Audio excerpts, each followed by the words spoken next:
গুরুবে গৌরচন্দ্রায় রাধিকায় তদালয়ে কৃষ্ণায় কৃষ্ণভক্তায় তদ্ভক্তায় নমো নমো। রতির্যা সঙ্গমাৎ পূর্বম দর্শন শ্রবণাদির্যা তয়োর্মিলতৈর্প্রাজ্ঞৈ পূর্বরাগ সৌচ্যতে। আমরা আস্বাদন করব শ্রীকৃষ্ণের পূর্বরাগ। পূর্বরাগ কাকে বলে? নায়ক নায়িকার সাক্ষাৎ মিলনের আগে উভয়ের রূপ দর্শন এবং গুণ শ্রবণে মাধ্যমে উভয়ের মধ্যে যে রতি জন্ম হয় বা রাগ উৎপত্তি হয় তাহাকেই পূর্বরাগ বলে। ভক্তিরসামৃত সিন্ধু গ্রন্থে শ্রীরূপ গোস্বামীপাদ বলেছেন। তো আমরা এখন আস্বাদন করব শ্রীকৃষ্ণের পূর্বরাগের একটি অংশ। মা যশোদার আনন্দের দুলাল সখাসনে গোচারণে আসে, সখ্যরসের খেলা খেলতে খেলতে হঠাৎ সখ্যরসের খেলায় ভঙ্গ দিয়ে নির্জন বনে এসে বৃক্ষতলে বসে বসে কাঁদিছে। মা যশোদার আনন্দের দুলাল সখাগণের জীবন কানায় শ্রী গোবিন্দ আমার গোষ্ঠ গোচারণে এসে হঠাৎ গোচারণ খেলা ভঙ্গ করে বৃক্ষতলে এসে বসে বসে কাঁদছে। এমন সময় কানাইয়ের অন্তরঙ্গ সখা সুবল সে এসে কানাইকে বলছে, ভাই কানাই, তোর কি হয়েছে? আরে অনুক্ষণ হে রিয়ে তহে আনচিত আনচিত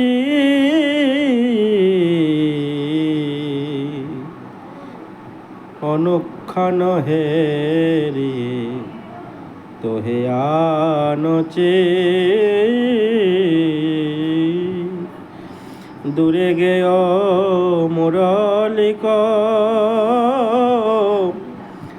আলাপন গীত। আরে দূরে গেয় মুরলিক আলাপন গীত।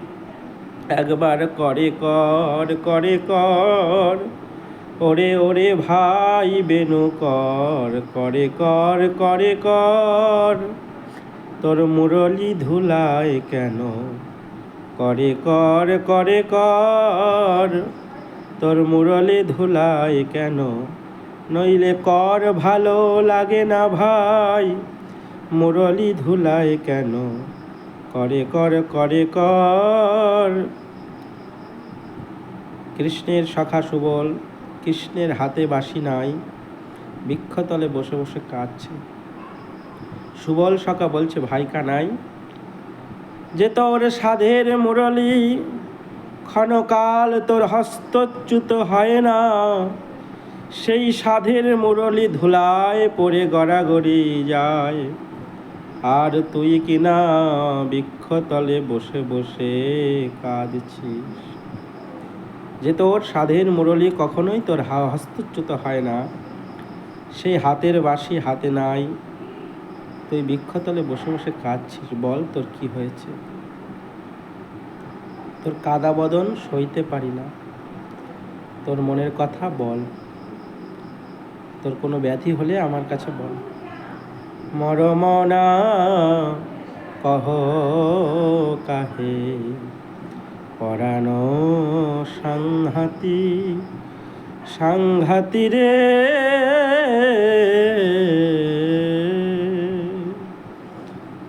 মরমনা কহ কাহে।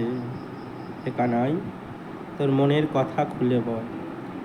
পরাণ সাংঘাতে রে, বলি দেখিয়া তোমার মুখ জলত মঝু ছাতি রে,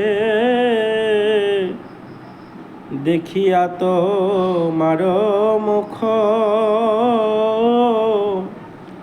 জলত মঝু ছাতি রে,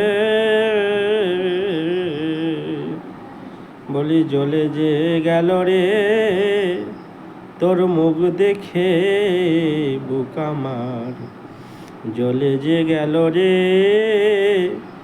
তোর মুখ দেখে বুক আমার, তোর যে কাদা বদন সইতে নারী মুখ দেখে বুক আমার, জ্বলে যে গেল রে কানাই রে, তোর যে মুখ নীলপদ্মের মতন মুখখানি আজ কেমন ঝামর হয়েছে, তোর মনের কথা খুলে বল, মরমনা কহ কাহে পরাণ সংঘাতি, তোর যে মনের কথা আমার কাছে খুলে বল, দেখিয়া তোমার মুখ জলত মঝু ছাতি, তোমার ওই বদন দর্শন করে আমার বুকের ভিতরটা কেমন করছে, জ্বলে যাচ্ছে। অর্থাৎ প্রিয় সখা তো মরম সখা, সখার কাদা বদন দর্শন করে সুবলের মন কেমন করছে, কিন্তু কানাই হা না কোনো কথাই বলছে না। তখন আবার বলছে সুবল, মর কত আজি যিনি আজ কলেবর কাতে কাতে,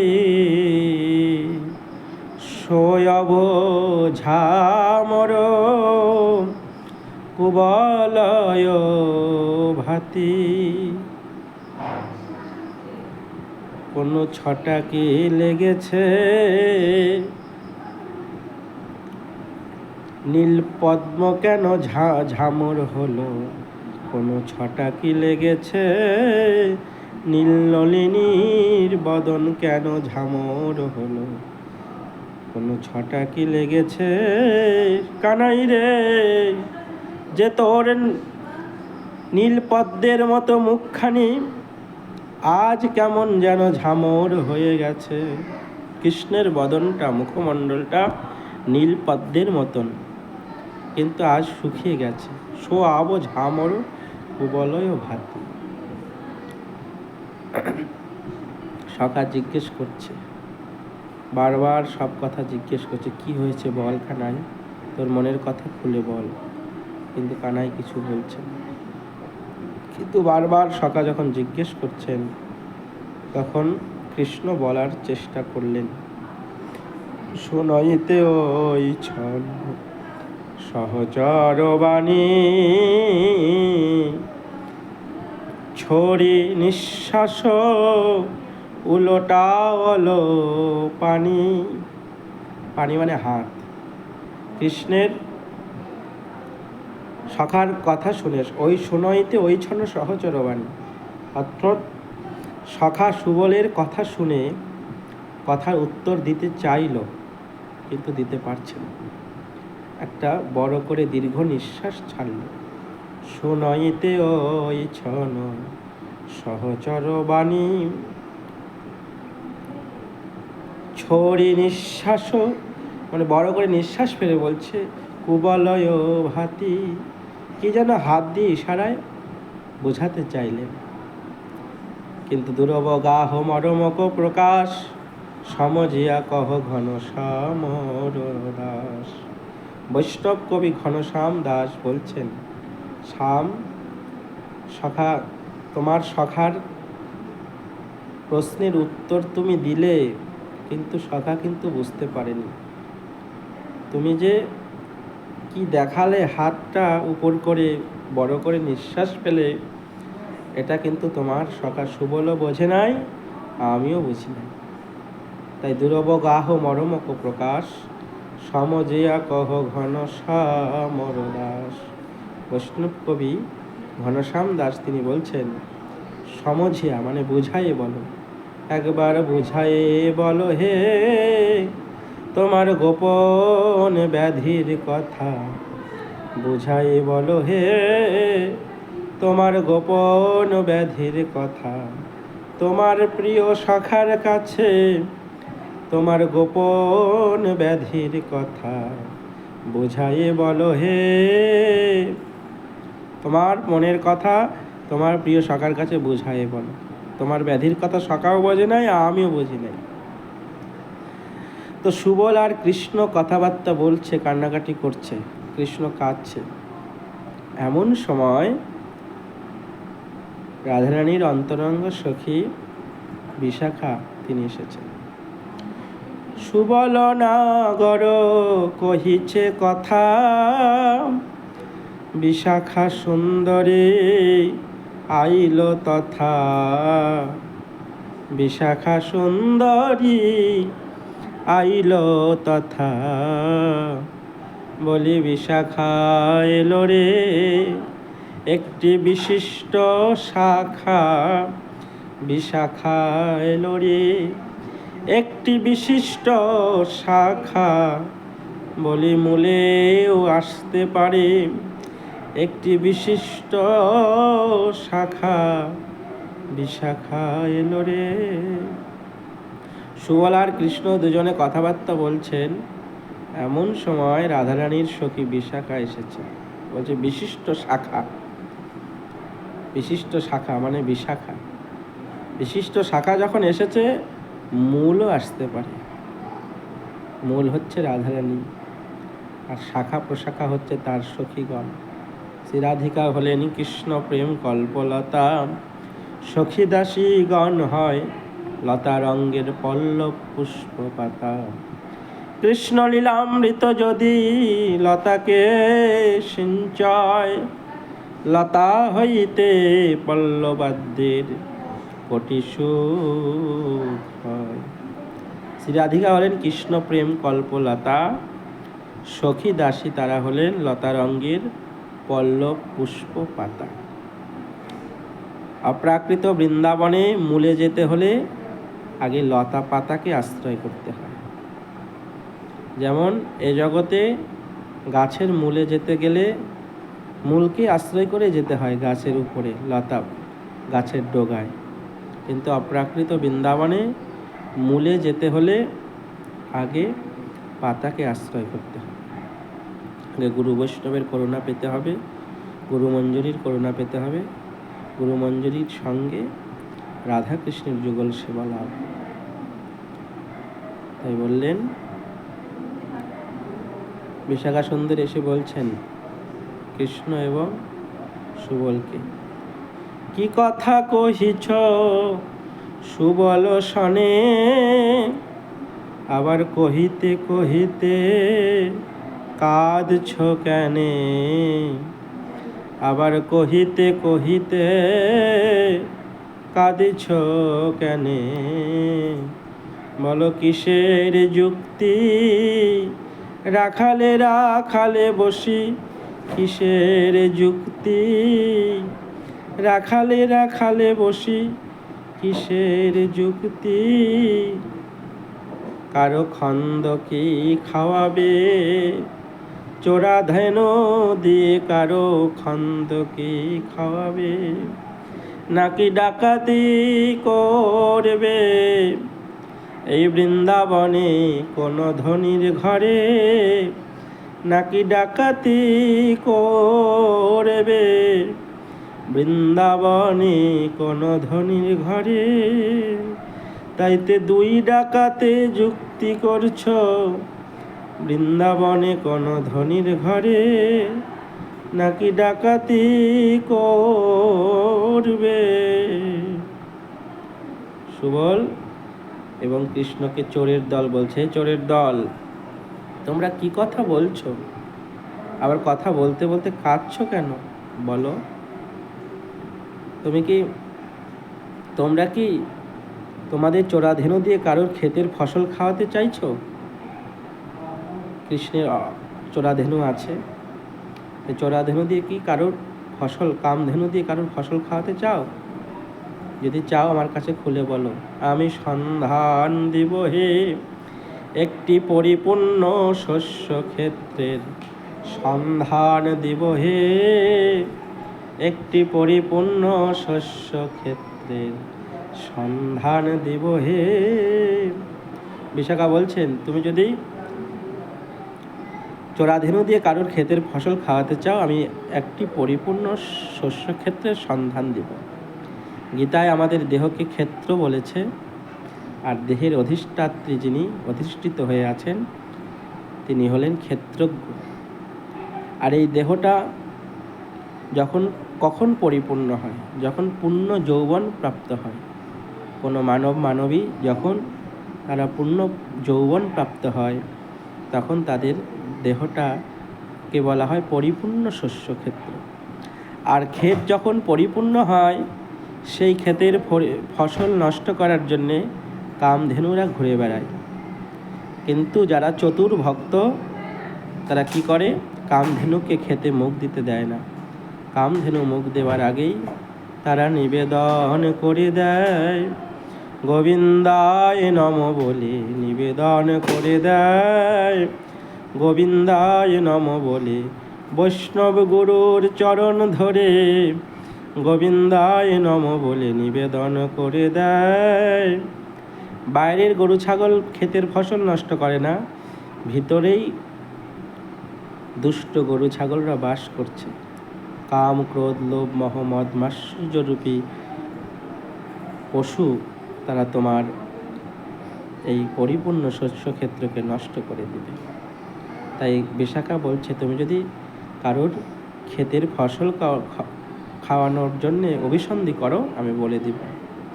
আর যদি তুমি ডাকাতি করতে চাও, আমি সেই ডাকাতের সন্ধানও দিব।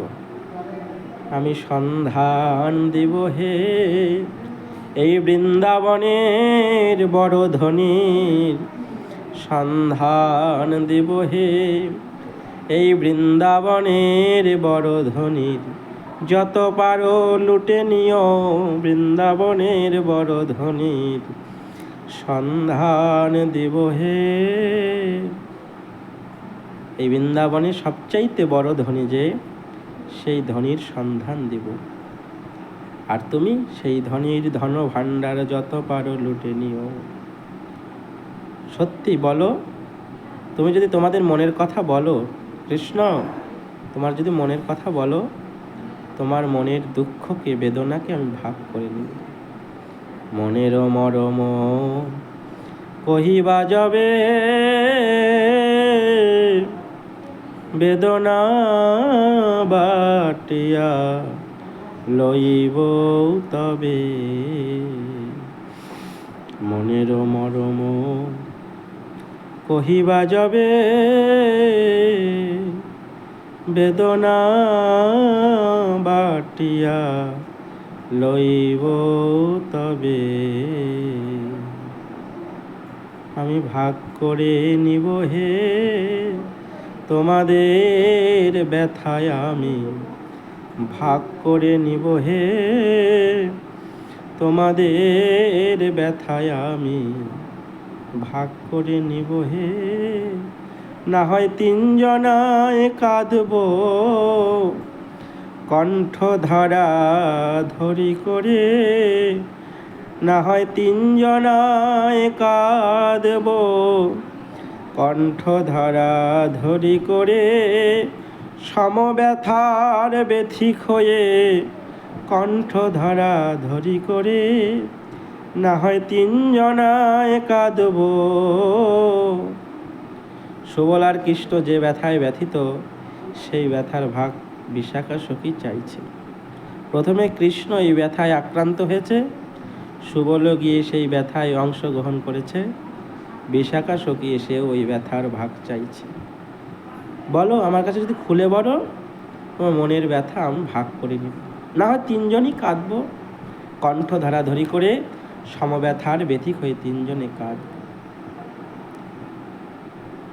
শুনিয়া সুবল কহিছে ভাষা, ধীবরে ঘেরিল মিনের বাসা। সুবল বলছে, ধীবর মানে জেলে, সে মাছের বাসা ধরে ফেলেছে, অর্থাৎ আটকে গেছে ধীবরের জালে। ধীবর মানে যে মাছ ধরে। তাই বললেন, শুনিয়া সুবল কহিছে ভাষা, ধীবরে ঘেরিল মিনের বাসা। বিশাখার কাছে আটকা পড়ে গেল শ্যামসুন্দর। তখন বিশাখা বলছেন, তুমি বলো। তখন গোবিন্দ বলছে, আচ্ছা তুমি যে আমাকে ডাকাতের সন্ধান দিবে, তোমাকে কিছু দিতে হবে না? এই জগতে যারা ডাকাতের সন্ধান দেয় তাদেরকে তো কিছু দিতে হয়। বলছে, হ্যাঁ তা তো দিতেই হয়, কমিশন থাকে, খালি হাতে তো কাজ করা যায় না। তখন বিশাখা বলছে, বলো কি কমিশন দিতে চাও? গোবিন্দ বলছে, তুমি যা চাইবে তাই দিব।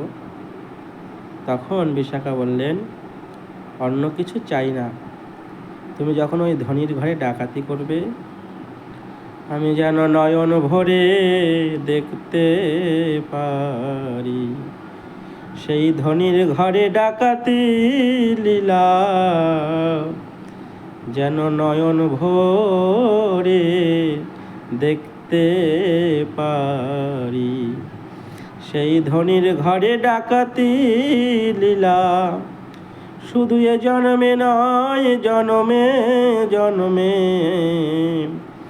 সেই ধনির ঘরে ডাকাতি লীলা, যেন নয়ন ভরে দেখতে পারি। ধনির ঘর হলো বৃন্দাবনে নিকুঞ্জ মন্দির। আর এই নিকুঞ্জ মন্দিরে যারা দাসী হয়েছেন, সখী দাসী মঞ্জরী কিঙ্করী, তারাই ওই ডাকাতি লীলা দর্শন করতে পারে। এমনভাবে বিশাখা বারবার জিজ্ঞেস করছে, বলো তোমার কি ব্যথা হয়েছে। আজকে এই পর্যন্ত। জয় জয় শ্রী গুরু নিতাই গৌর সীতানাথ প্রেমানন্দে। নিতাই গৌর হরি।